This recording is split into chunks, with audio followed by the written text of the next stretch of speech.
ஆளும் தரப்புடன் முன்னாள் ஜனாதிபதிகளான மஹிந்த கோட்டபாய மைத்திரி மகாநாயக தேரர்கள் ஜனாதிபதியிடம் விடுத்துள்ள அவசர கோரிக்கை.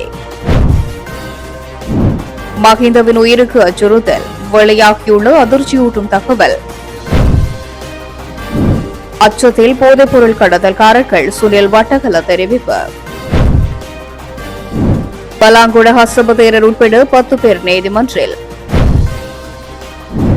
13 ஆண்டுகள் கல்வி கற்காமல் பாடசாலையை விட்டு வெளியேற முடியாது அனுரு அறிவிப்பு.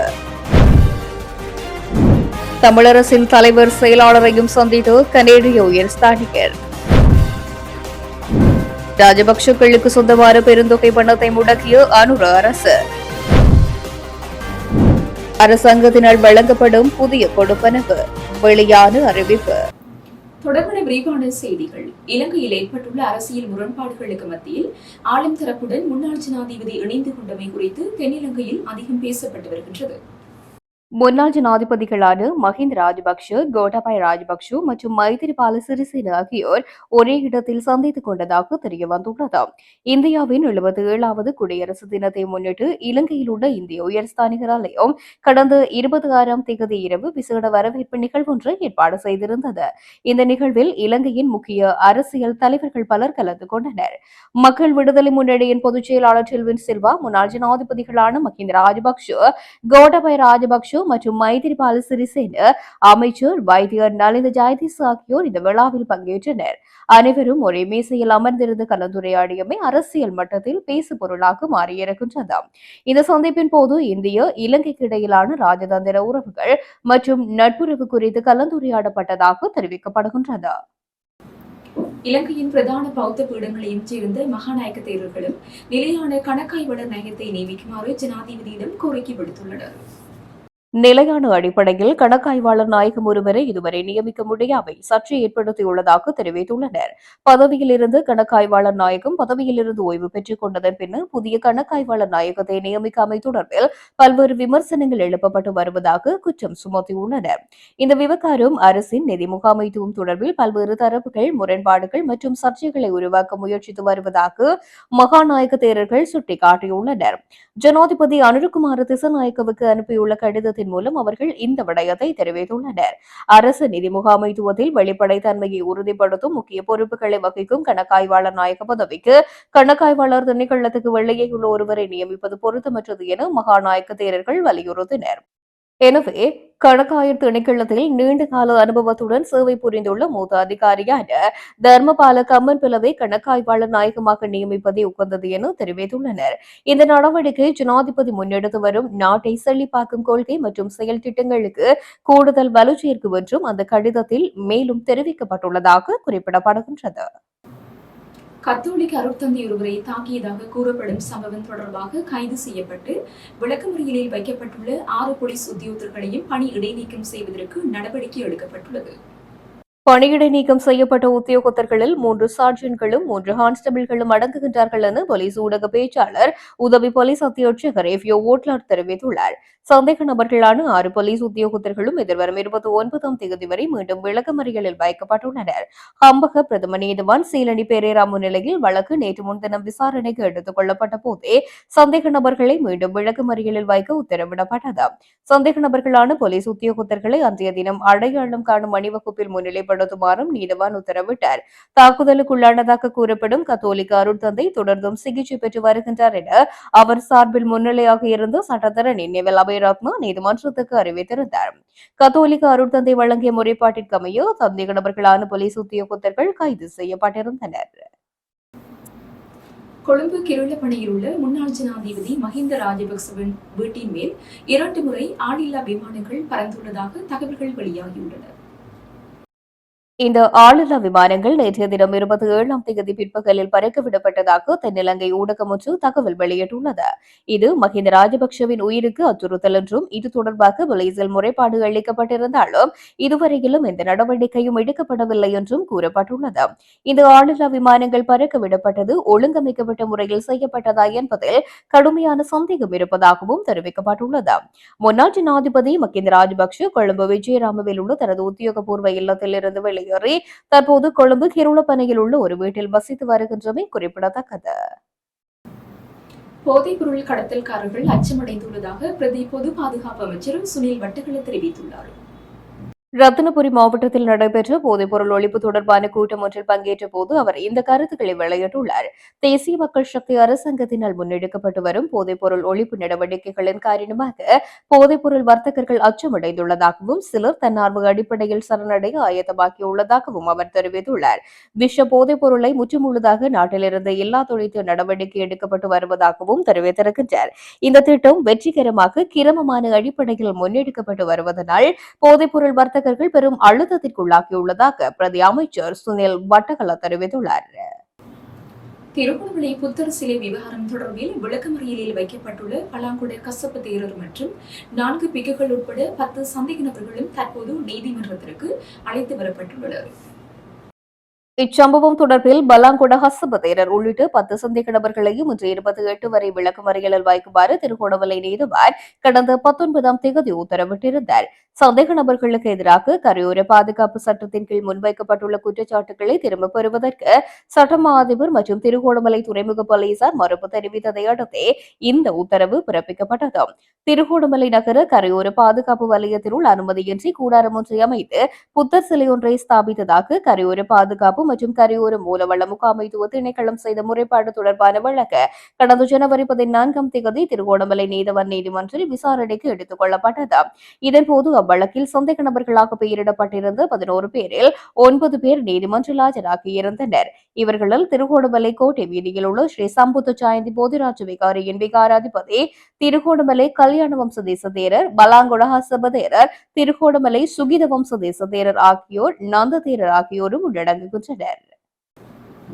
இலங்கையில் 38,000 மாணவர்கள் காப்போத சாதனதர பரீட்சை எதிர்கொள்ள முன்பே பாடசாலையை விட்டு வெளியேறுகிறார்கள் என ஜனாதிபதி அனுரகுமார திசாநாயக்க தெரிவித்துள்ளார்.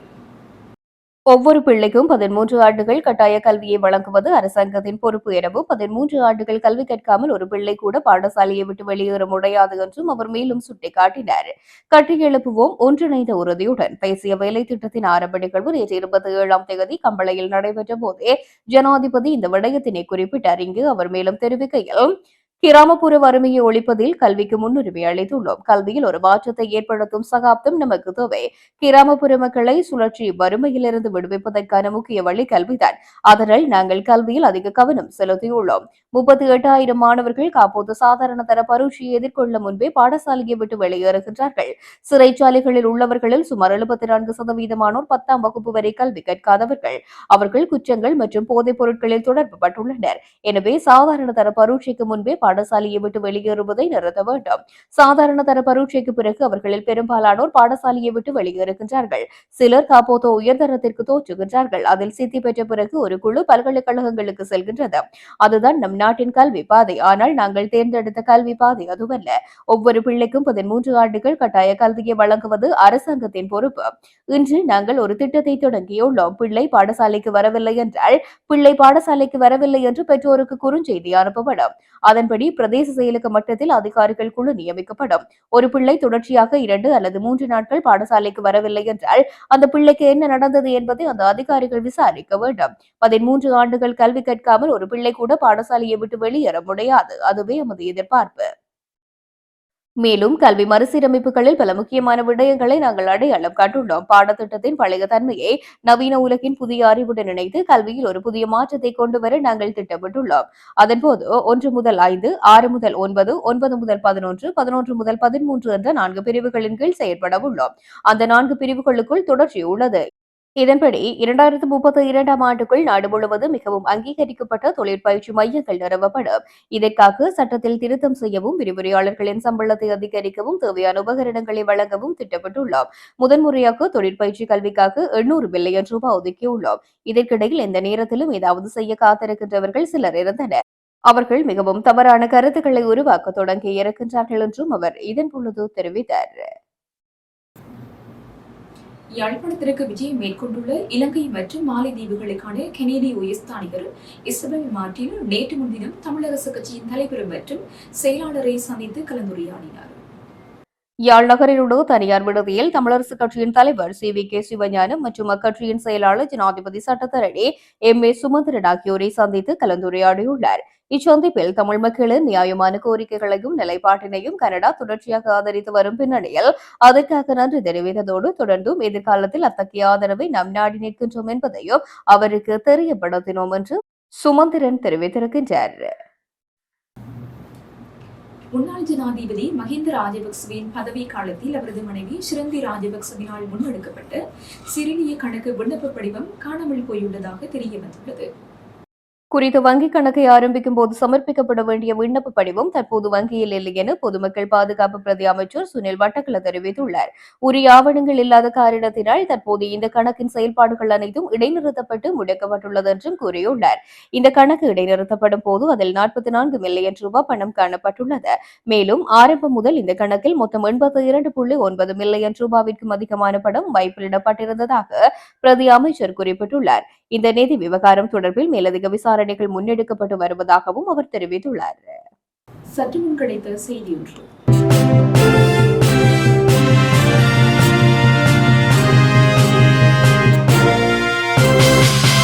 நேற்றைய தினம் என்ஐ தமிழ் தேசிய கூட்டணியை சேர்ந்த நாங்கள் கனடிய தூதுவரை பார்த்திருந்தோம்.